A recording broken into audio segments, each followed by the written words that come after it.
who leaked my trip to Denver that was coming up. Oh, you were going to Denver? But I put Are we testing? Good afternoon, people. Yeah. I think I'm going to start with some music. But I'm going to also... Good afternoon, people. Remind everybody that this will be linked with Subcon Radio. So we're going to start that broadcast right now. And I'm going to crank up a tune so that you guys can basically get that level tested for yourselves out there. And in the meantime, pre-420, you better roll one up.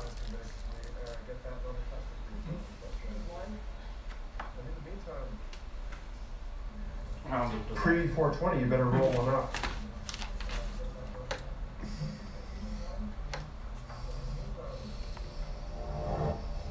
Pre-420, you better roll one up.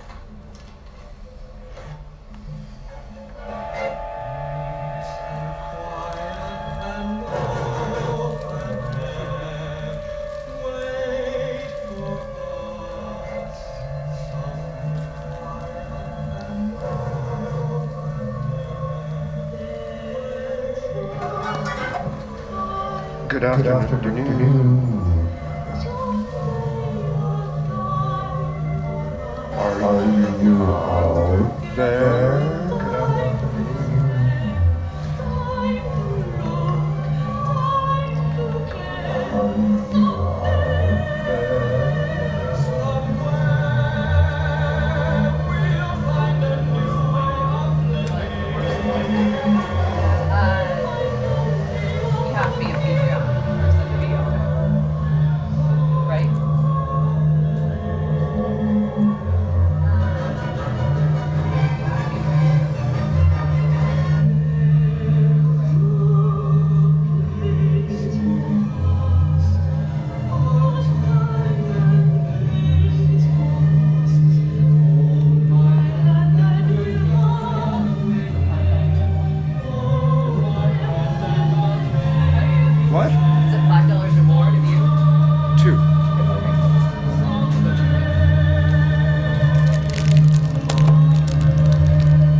It's 2 minutes to the time of 4:20.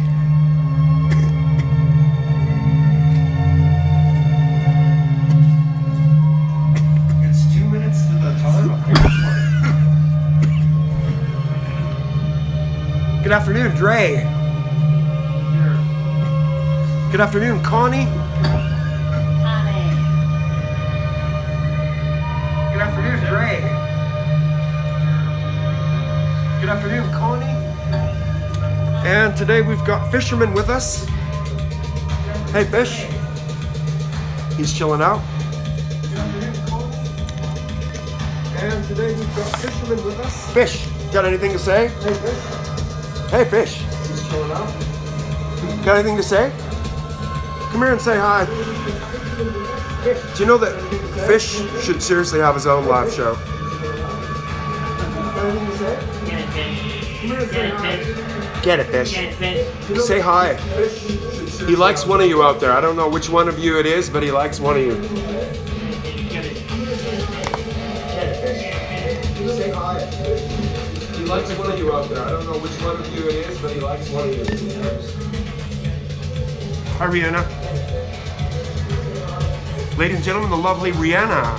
Hi. And also the lovely Fisherman. Hi, Rihanna. Rihanna. And also the lovely Fisherman.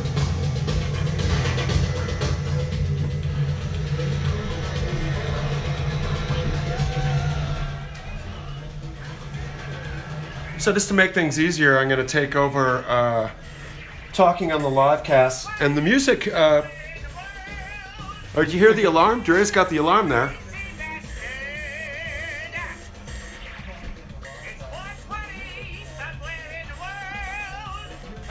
It's 4:20. And what was the plan for today? Again, we're going to surprise you.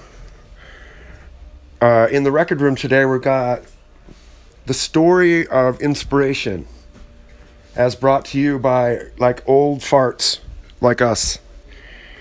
So, yeah, what do we got laid out here? Well,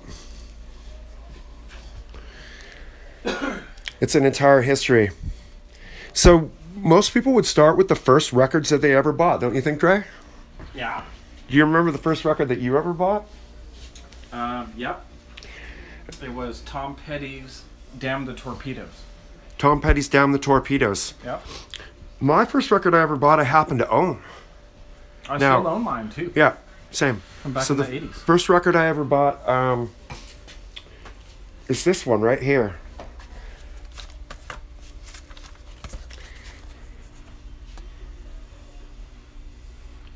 Also Sprach Zarathustra by Diodato. This is the first record I actually ever bought. And I believe this was the second. Of course, Donna Summer, I Feel Love. Followed up by, I guess if you want to say, what's the first album you ever bought? You hear more of the music?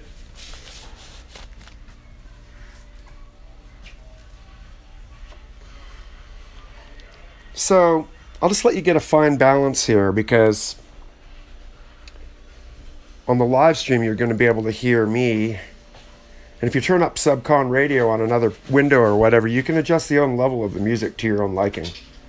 It should be independent. If you're just listening to Subcon radio, I think you'll maybe hear in Dead Space pretty soon, unless we start playing some tunes. I see the song's still going though.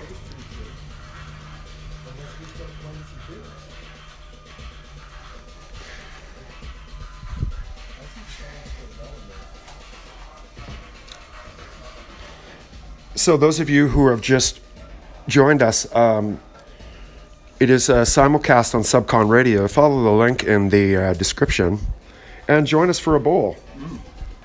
Parker.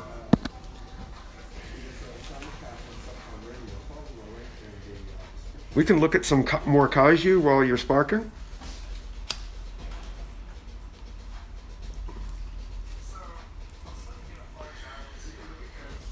And then in a short minute, we will commence moving and making some sound in the record room.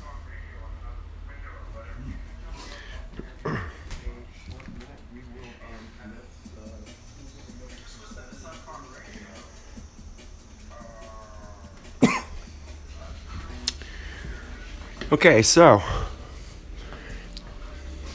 I think the first thing I'm going to do is take a spin on a little bit of this Der Plan record, and I'm going to adjust the level so that it is appropriate for you listeners.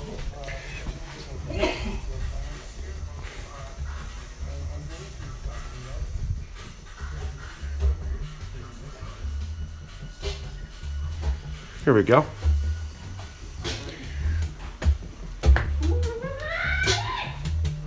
Okay, so now we're broadcasting to the Subcon radio at a full bandwidth. My annoying voice shall not appear on that broadcast unless I pick up this microphone. Hello, everybody. Yes, if you're listening to Subcon radio, then you can hear my annoying voice. This is the simulcast to the Subcon Patreon inner family, which we're now introducing a record by Der Plan called What's That?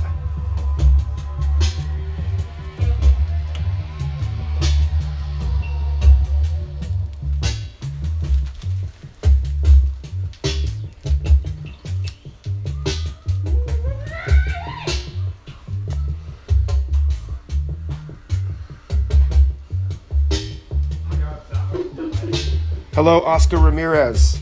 Everyone else, check in if you're out there. I want to see where you're at and what your thoughts are, if you can hear the music, or we got to get the balance right. Dre is What's that? is here.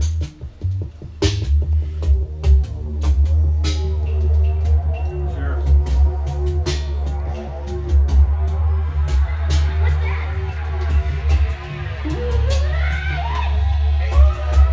Okay, so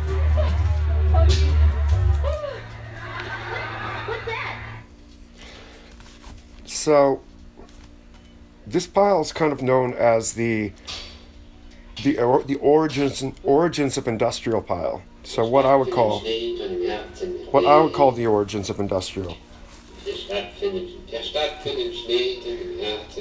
In similar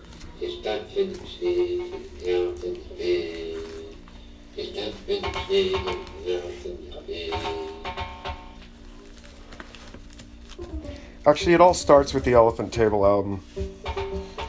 Really, I don't think if we hadn't heard this album, there would be no such thing as Skinny Puppy without this album. I had that back in the day. And then the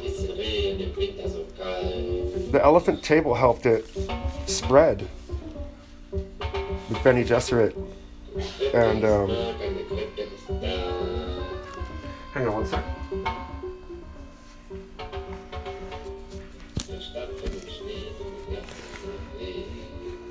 That's Tom's. So this is a newer record. It sort of wound up in there because Tom's kind of legendary, of course. Growlzone. I mean, to those that haven't heard Growlzone, this is like a must listen to. This what I call the sister album to Growlzone. Second Layer. Absolutely. This is what I call life-changing records for me. This is, we're sure, one of my favorite SBKs.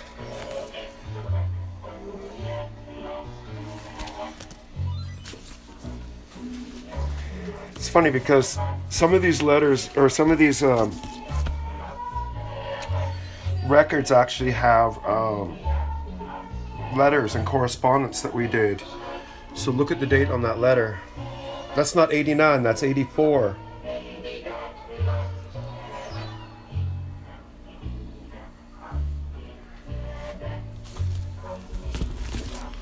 Kind of proof that I started off as a fan. One of my favorite bands is Bourbonnais Quack. If you've ever heard Laughing Afternoon or Hope by Bourbonnais Quack, some of my favorite records. And again, oh yes, Kevin Key has autographs of another band. Bourbonnais Quack.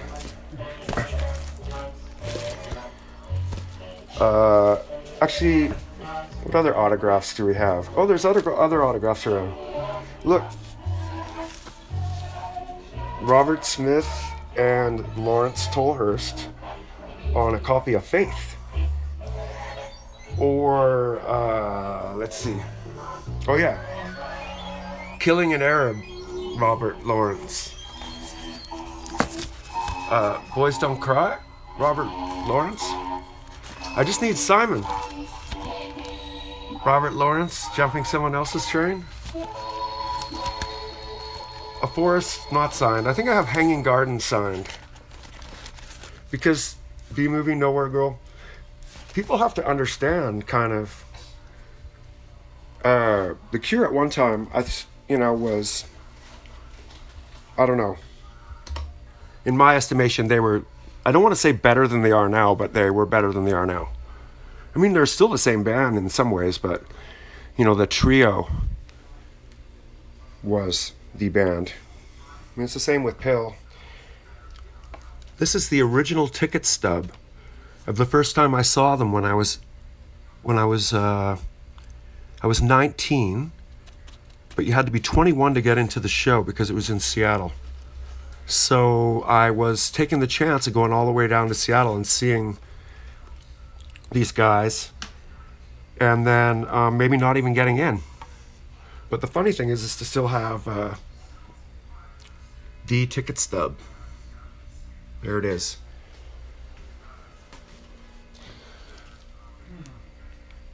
Japanese pressings. When I first went to Japan on a youth exchange program, of course I had nothing to do. So I would buy music that was coming out at the time, which was very much in 1980, January 1980. This is what was the you know, the, how shall you say it, Dre? What would Gang of Four have been called at that time? You think? Back then, Yeah. I think probably post-punk.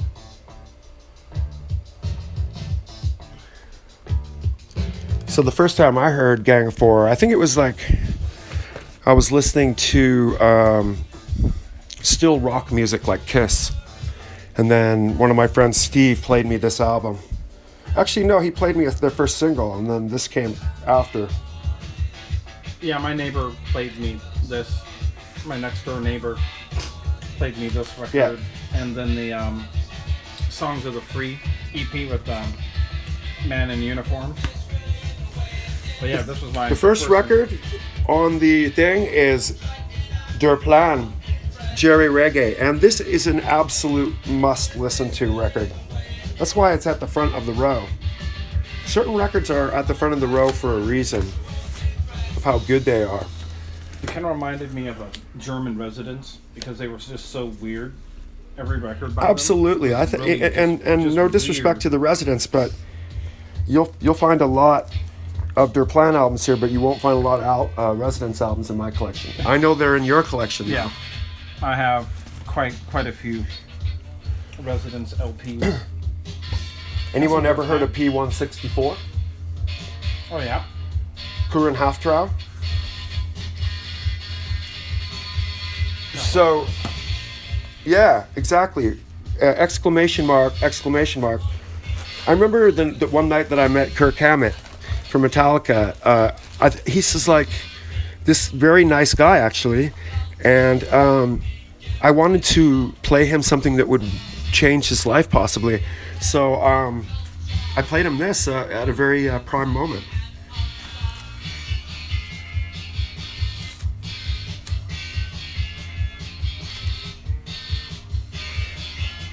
Back to Gang of Four. Yeah, the thing about this song, I have to say that I actually tried out to be a DJ in Tokyo at this time, and I played this song. This was the song that I played. It's probably why I didn't get the job. This was a very inspirational album. When it came out, I was actually living in Japan, and I played this album at my then girlfriend's house.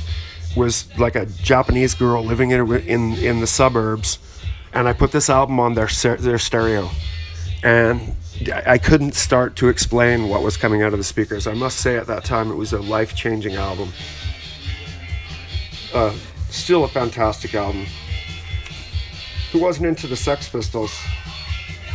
Or perhaps the Clash? This was a classic period of time.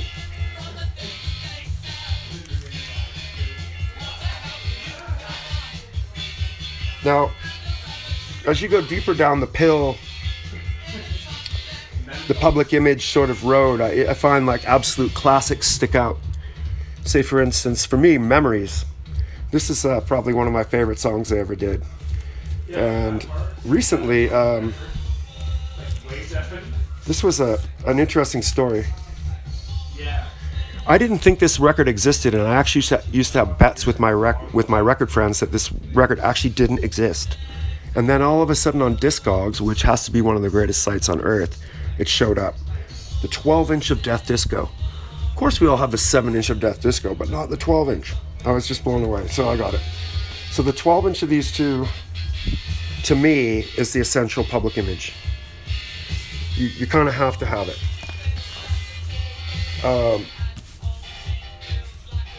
This was like a an early fragment of when sort of like the Pistols were beginning to become too mainstream, so John Lydon had to do other things. In this case, I believe he had to wear a thing on his head. This is an absolutely classic collaboration between Jaw Wobble and Can members.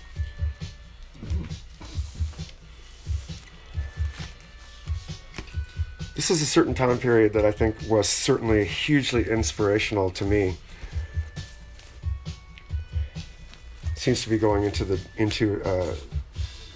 Japanese section there briefly. We've got the Pearl. One guy said to me, "What's the best album you've ever heard in your life?" And I said, "I don't know if there is one."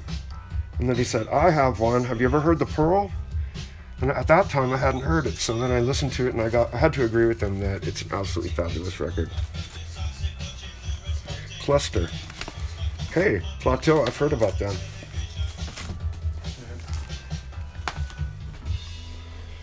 This was the hardest record that I ever had to find. Brighter Now, Legendary Pink Dots original pressing, was sent to me by a guy in the UK that knew that I loved the Pink Dots and that I had to have it.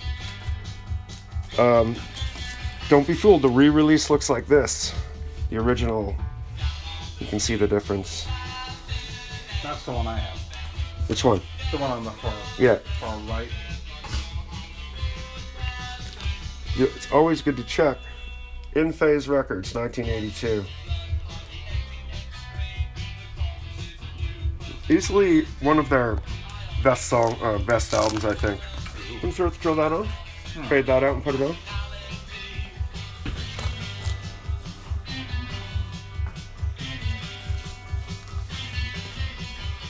And it's time, if you're joining us, you probably are wondering what this is all about, but this is like we're going through the record room and showing what records like really inspired us. And we're going to take a look through the pile again in a second. We're going to go through them. I already see one that's a must play. So Zombie Dre is going to attend to the Wheels of Steel now while we look through some records. Anybody know about this record? So the story on Thomas Lear Private Plane, or perhaps Robert Rental Paralysis, is they really mark the beginning of what at least Bill Lieb and I determined as we had to find records by these guys. Why did we have to find records by...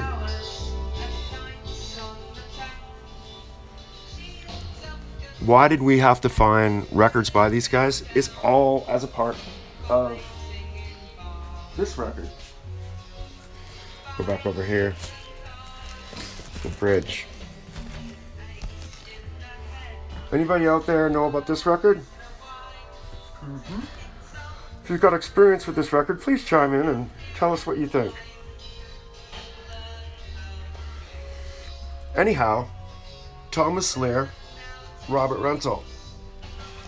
So, this record's so influential in that the story goes, all right, you're going to see two copies.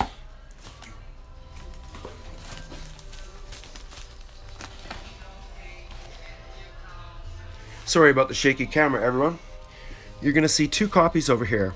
Let me show you what is called an original industrial record. You see that there, folks? 1979 Industrial Records, Inc. The word industrial also linked with this picture. This is truly what was called an industrial record. This is what originally started the terminology of an industrial record. This was the first band that was ever on an industrial records record label other than Throbbing Gristle. Now, originally right away, people started bootlegging industrial records, and that's why they would actually want you to look out that you weren't buying the bootleg, say, in this case, on celluloid. Now, this was a known bootleg of this record. This is the original. Don't be fooled. So, upon discovering this record, it had to be acquired. Unfortunately, the first time that I found it, it was the bootleg, so that's why I have it. But I originally next found the original. But that led to Bill Lieb and I making weekly trips down to Seattle to go through the University District's records collection, basically to try and find more Thomas Lear, Robert Rental.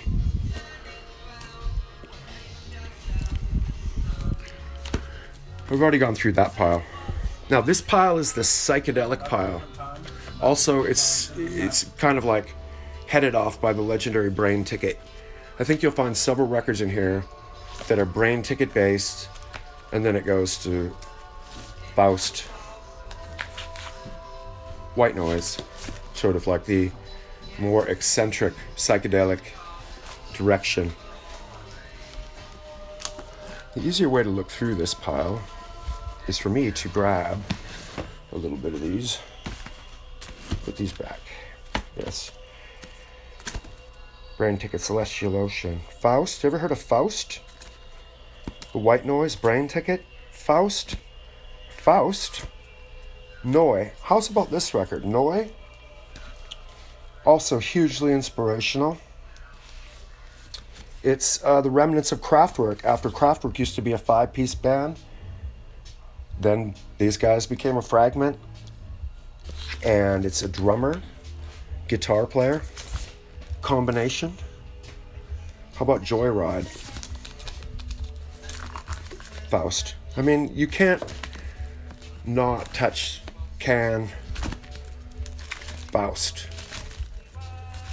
Faust.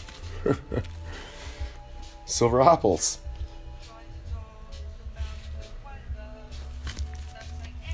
Helden. Amondul. White Light, White Heat, The Velvet Underground. Start to get into the Vangelis and earlier Pierre Henry. Pierre Henry, if you are really into out there stuff, you really got to check it out. Edward Caspel was really the one that I'll say stalked most of this pile. Early Tangerine Dream. Again, Pierre Henry, Béjart. Pierre Henry was really quite revolutionary and still is. I don't know if he's still alive or not. I don't know. Hawkwind.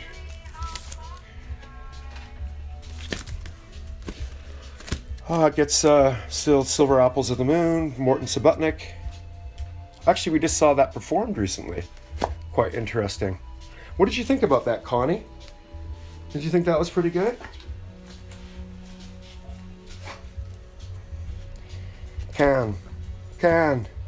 Gong, David Allen. Well,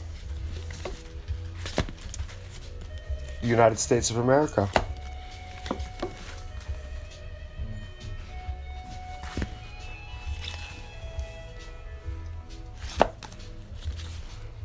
Arthur Brown, Kingdom Come. John Cage. Oh, another copy of Béjart. How about Amandul? So yeah, this is kind of like known as the psychedelic section, and we finished that off with the Canadian psychedelic band, Syrinx, which ironically, John Mills Cockle was a friend of ours in Vancouver for quite a number of years. And good guy. Where are we headed to next, Trey?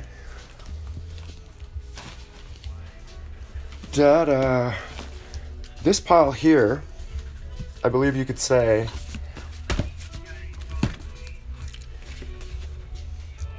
Nancy and Lee. I mean, if you haven't heard this record, then you're missing out. These boots are made for walking, all the classics. But other than that, then really what you're talking about, back to autographs again, is a Sun Ra autograph. John Cage meets Sun Ra. And this begins the Sun Ra section, which that is my favorite Sun Ra record right there. It's the Quad Discipline 2711 on Saturn Records. They didn't make many quad records, but that is a quad album. Oh, Silver Daggers, remember them, Dre? Yep. We all really like them. They actually played with us in, I think like 2007 or something, at the Honda Theater. Quite possibly the best Yellow album ever made. Scientist. This is still one of my favorite albums I think I've ever heard. Young Marble Giants. Colossal Youth. I'm sure this is on YouTube. If it is, go out and check it out. This album is fantastic. I could listen to it like for the rest of my life on a desert island. This is one of my desert island discs. All those people posting things on Facebook now with the cover. Well, boop, there's one. There's mine. Early Joy Division. I think the Flexi came in this. The Joy Division Flexi disc. Who couldn't enjoy the Slits more? Especially at the time, the Slits, you know, R.I.P. The Young Canadians. I mean, this wouldn't mean anything to anybody who lives outside of Vancouver, but I want to go to fucking Hawaii. That's a classic record. Some may say, this is our classic record. A Chud Convention. Yeah. The story behind that, I'll tell later. Where's the re-release of that? There is no re-release of that. This is, I think, like an obscure record by S Triangle 3 Evets, Zyvan K, Nivik Ogdre, Ja Chuta Kusnasnas.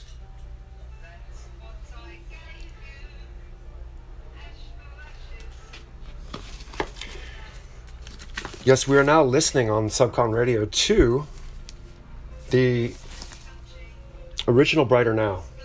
The original pressing of Brighter Now. Disco 3000. Planet of Life or Death. I mean, if you have ever gone into Sun Ra, basically you will know that it's a never-ending world. But this is probably my most favorite song. Sleeping Beauty. Now look up that online. That is an absolute classic.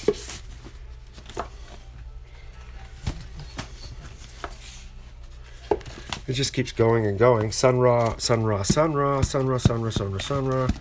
Oh, I saw some Penderecki there. Better get into some Penderecki. If you got a turntable. How about some Mingus? I would suggest this album. Go straight into African Head Charge. Of course, some Adrian Sherwood classics. Off the Beaten Track. Adrian Sherwood. The Missing Brazilians. And then you get into the rhythm and sound. I was really into this era of rhythm and sound, which is German, of course, with classic reggae artists. You got the Dub Syndicate, who we just posted the other day, we just saw. Back to Drastic, African Head Charge. It was a great period for this band. Didn't you think, Dre? Oh, yeah. My Life in a Hole in the Ground. What a classic record. We used to get all that stuff back in the day. How about the Orb back in the day? Oh, yeah. You know? The Orb, I kind of, at the time, I didn't appreciate it as much as I do now. Oh, look, another copy of HI Convention. Hey, look, an original copy of Lee Chubby King. Or two. Yeah, the Orb. Fantastic. I have the original Lee Chubby King. You do? Actually, almost had two of them. I think we just saw that re-released on Storming the Base. Matter of fact, here it is here. The Lee Chubby King re-release. Pick one up. I really like how it turned out. The pressing is actually really good. Like 10-inch. Yeah, 10-inch. I've always wanted a 10-inch. Patsy turned out really crazy if you've got vinyl and you want to get into an album that's got a lot of it was never intended to be released, put it that way. And I love that it's out. I think Al would be very proud that it actually saw the light of day. I think we skipped a bit of the Herbie Hancock Mantronics section, which is kind of important because I think this should be the next record, Dre. I gotta say, this record was hugely inspirational to me. Hugely inspirational. I mean, if you ever see this in a record store, buy it. Okay? I'm saying this is kind of where it started. Dre, would you throw that baby on for us? I still play this record. Yeah, we still play this record. So don't forget, on Subcon Radio, you can tune into these records as we're playing them. We just finished there with the legendary Pink Dots Brighter Now. Where is that cover? This record, as funny as it looks, so classic. Who's on it? We got Jam on it, Nucleus. That was probably one of the quintessentials for me. You've got, I mean, back in the day, really, this was not as cheesy as it sounded. Ooh. Yeah. And, you know, this pile, in a sense, if you're going to talk about what is an inspiration to Skinny Puppy, is like you take, like, sort of the inspiration of knowing that we kind of, when I first heard this album, the Elephant Table album, I realized with all these bands that we actually were making music that was very much in the same realm and family as these bands. So I immediately began to contact all these people through this album. You see? And really, this album was the beginning of the first time that you would ever hear any of these bands. In reality, where it started before this was here.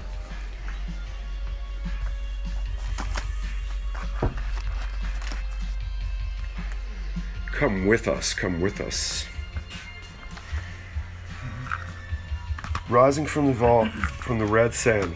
Dre, you know anything about these? Yep, because I actually do own a set of those. I have 2 sets of 3, 4, and 5s. So, these are the originals. Yeah, I didn't have them in the cool little packages like this, but I did have them.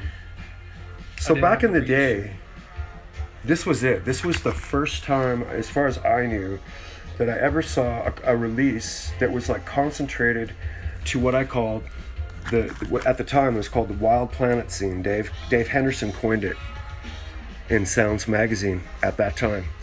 And this release here was made by Gary Levermore, who went on to put together Third Mind, and is still working today, I might add, promoting bands, and has worked as recently with us on our last show in London. So I really have to say how inspirational this set was. Yeah, we used to listen to those on acid. You used to listen on acid? Yeah, Well, yeah. I think we used to listen on something else too. I think it was called MDA in Vancouver. And who knows what it was, but it definitely was. We were listening to this record, and that was it. And we knew that we were fitting into this family, and that's what really propelled us. That was the start right there. And that led from there to their second release, which was a 3-minute symphony, and introduced again ways to contact all the bands. As you can see, there's addresses. Well, I've never seen that. No, I mean, this was, you know, if you wanted to contact the Pink Dots back then, or Osmos Teach-Ins, this was the way that we originally first spoke to Edward. Is that I believe on one of these records there's actually a phone number. And one night when we were all up all night and it was 4 o'clock in the morning, Debbie Jones picked up the phone and basically called Edward Caspell just straight out of the blue. And we thought she was kind of kidding until she passed us the phone. And at that moment, I began hearing Edward's voice, and that was the first time that I heard Edward's voice for real, and I began speaking to him. So that was very life-changing. But, you know, if you really take, like, that record, and then this whole original sort of, like, bunch of records here. So, in other words, now, this record really has to be mentioned. Hashim. El Nefesh. This is like, if you kind of like the quintessential education in electro. You need to know about this song. We'll play that one next. Of course, you can't really talk about the beginning of electronic music and hip hop without talking about this. So Mantronics came into the picture, and you might not realize that there's a Skinny Puppy Mantronics connection. Well, the first time we went to New York, we actually were signed by the same label, and they said, what are you guys into doing? And we said, how's about a collaboration between Skinny Puppy and Mantronics? And they said, let's do that. Can anybody guess what song that is? That is the collaboration between Mantronics and Skinny Puppy.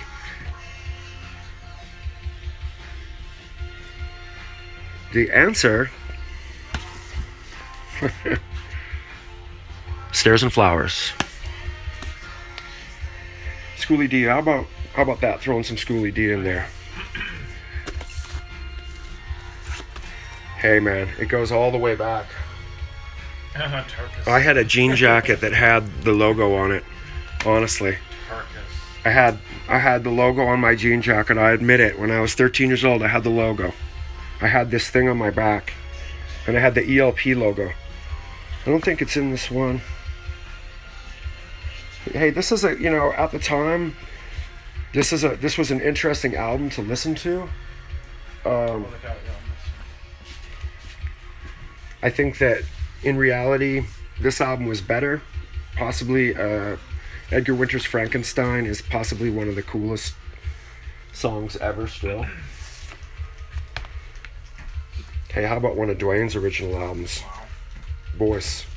The cover on this thing is amazing. I've always seen that as Dwayne. I don't know if it is Dwayne, but if it's not Dwayne, it should be Dwayne. Hey, H-Hug Convention. It keeps on coming up.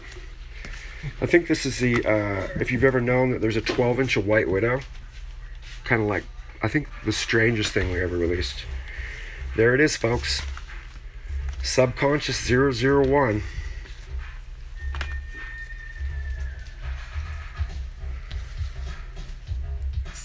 The first Subconscious record. A-Duck Power. Filth. Very special record. You think we should spin that one too? Yep. Put it in the must-play pile. Yeah, I put it in the must-play pile. Sort of some more John Cage. How about Aphrodite's Child?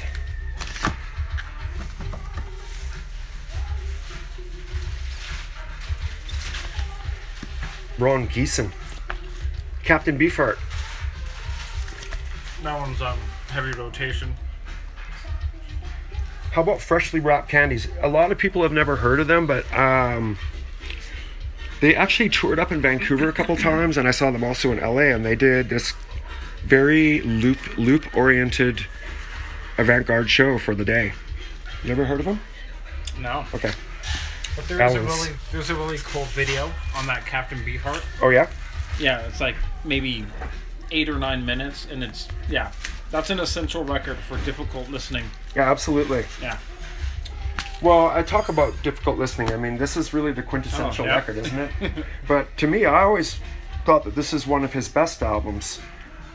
I love the philosophy behind Metal Machine music. And I think that originally when we... twice we have wanted to make a Metal Machine music with Skinny Puppy. I'll say that it was... we were really tempted at the time when we were dealing with SPV and the dissolution of the label that we wanted to make one of these albums. And I really admire him for making an album of that ilk. Doesn't that make him like the first American noise artist? I mean, in some manner, I would say. I don't know who else would have been making, you know, noise like that back then. Hey, look, the silly putty's gone. So this is the Cleanse, Fold, and Manipulate a surgical gown. Oh no, what happened? And it actually came with a thing of silly putty. Yes, that is the only one that I have of that. Let's see if we have anything else over here. Oh yeah, of course. You know, we originally met the designer, Dennis, who designed the pill logo and also this packaging. He said, "Oh, you got one?" And I said, "Yeah." And he said, "Is it all looking like shit and rusted?" And I'm like, "Yep." And he goes, "Oh, that's a real one." So it's the metal box. It's actually the same as the second edition, which I showed you earlier, but just in a different container.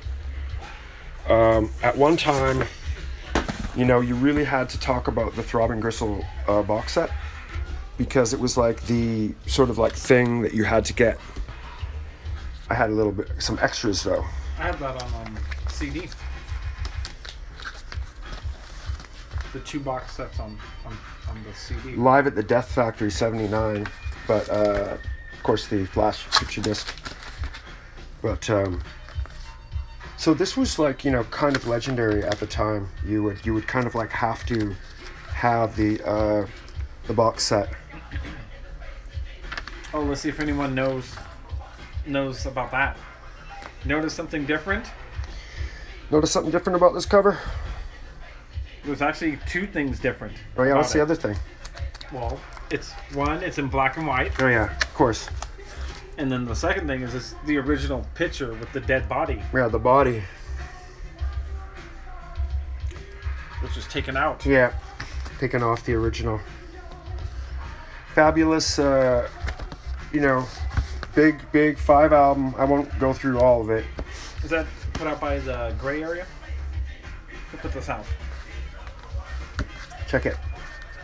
See, maybe on Should say maybe on the back, but let's put it back together so it maintains its integrity. Here we go. Here we go. This box contains Fetish Records. Fetish Records. I mean, I always thought this was fantastically, coolly bizarre, kind of like the rarest Throbbing Gristle thing. The other thing was this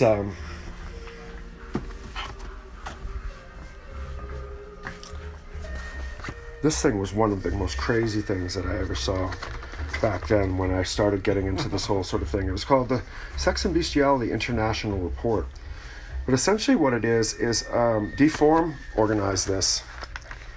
So it's basically a 4 cassette compilation of all of the bands that you would hear from yet another side of things.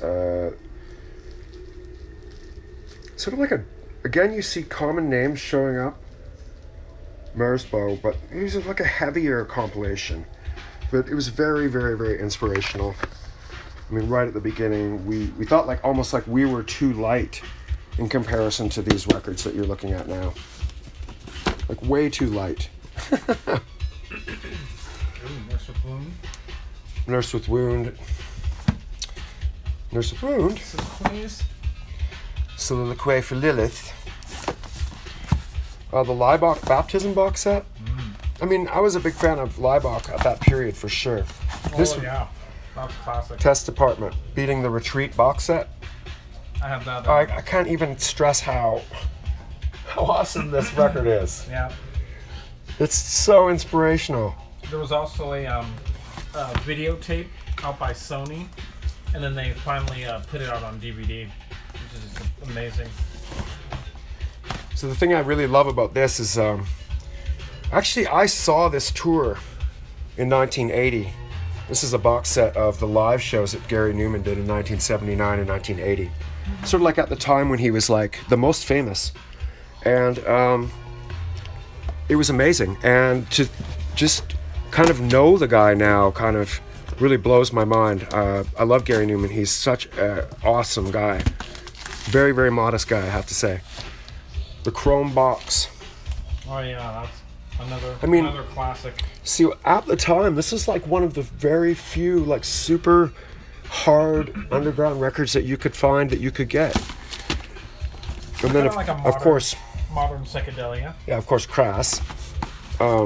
you're dealing with kind of classic stuff.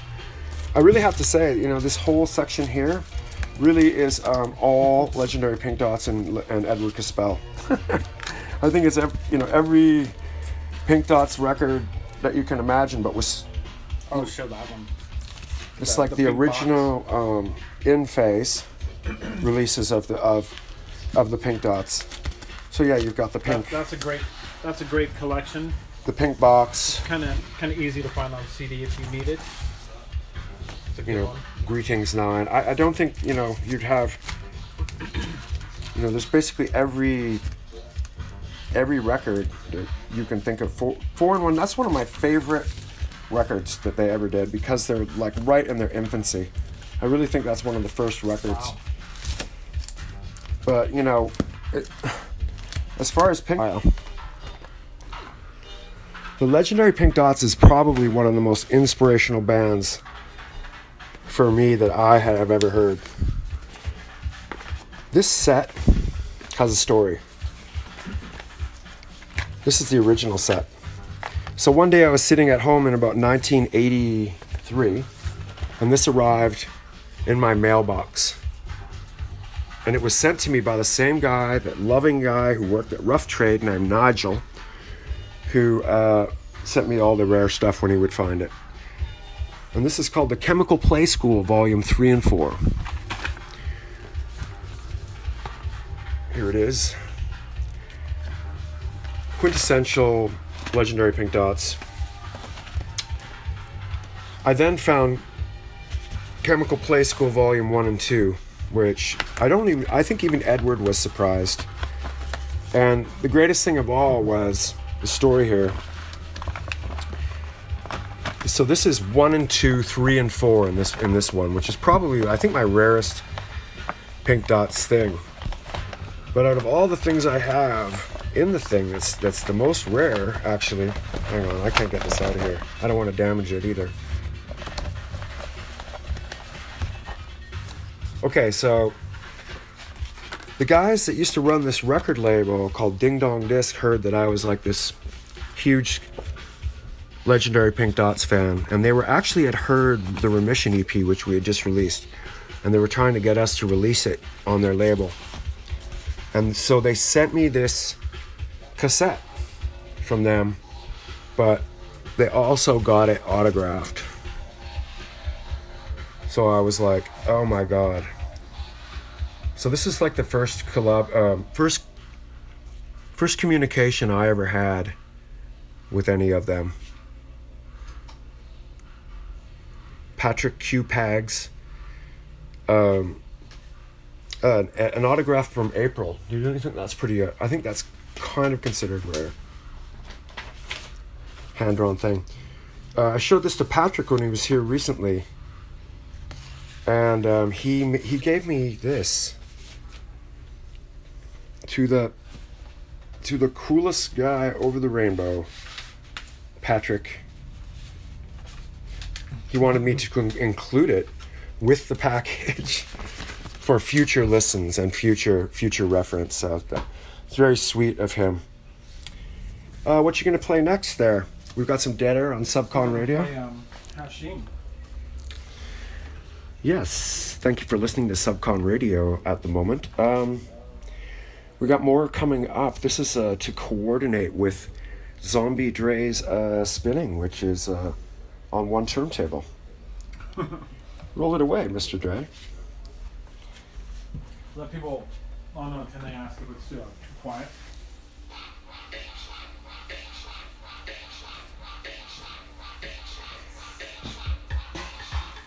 Hashim.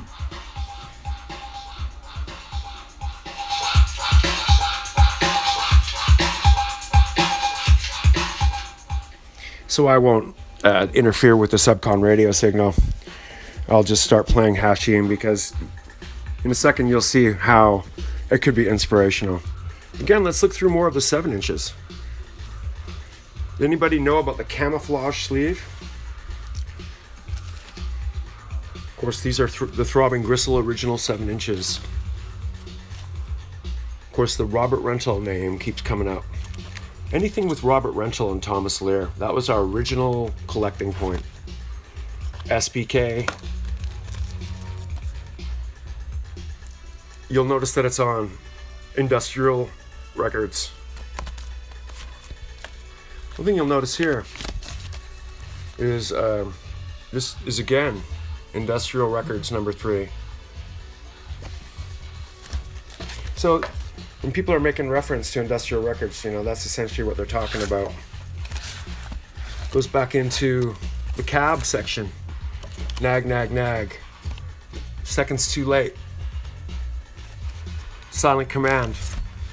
Human League, Holiday 80, Fat Gadget. Fat Gadget, Ricky's Hand. That was the very first Cab song I've ever heard. Which one? Nag, nag, nag. Nag, nag, nag? I heard that back to back with the Damned Love Song, and I was like, what was that? I had to call the college radio to find out. It was amazing. Oh, another classic. What are you looking at there? Pink Lady. Oh yeah. That's a Subcon radio classic. Yeah. How about Delta 5, Mind Your Own Business? Oh yeah. How about a Vancouver classic, the original DOA, Disco Sucks? That and The Prisoner, probably my 2 favorite records by them. Oh yeah, recently the Glenn and Joe Show just got re-released on Storming the Bass Records as well. Oh wait, you're passing something controversial. What's that? Oh yeah, the Killing an Arab record. Mm-hmm. It is kind of controversial in a manner, isn't it? Well, now they don't call that song that anymore. Oh, they don't call that song by that title anymore. No.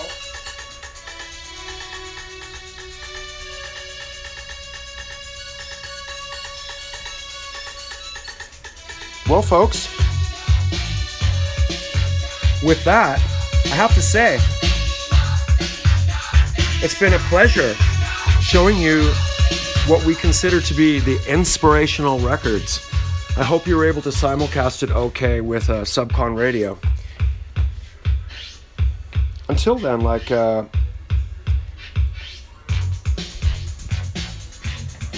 thanks for joining me, Dre. Mm-hmm. Good times. I swear to you guys, that is not mine.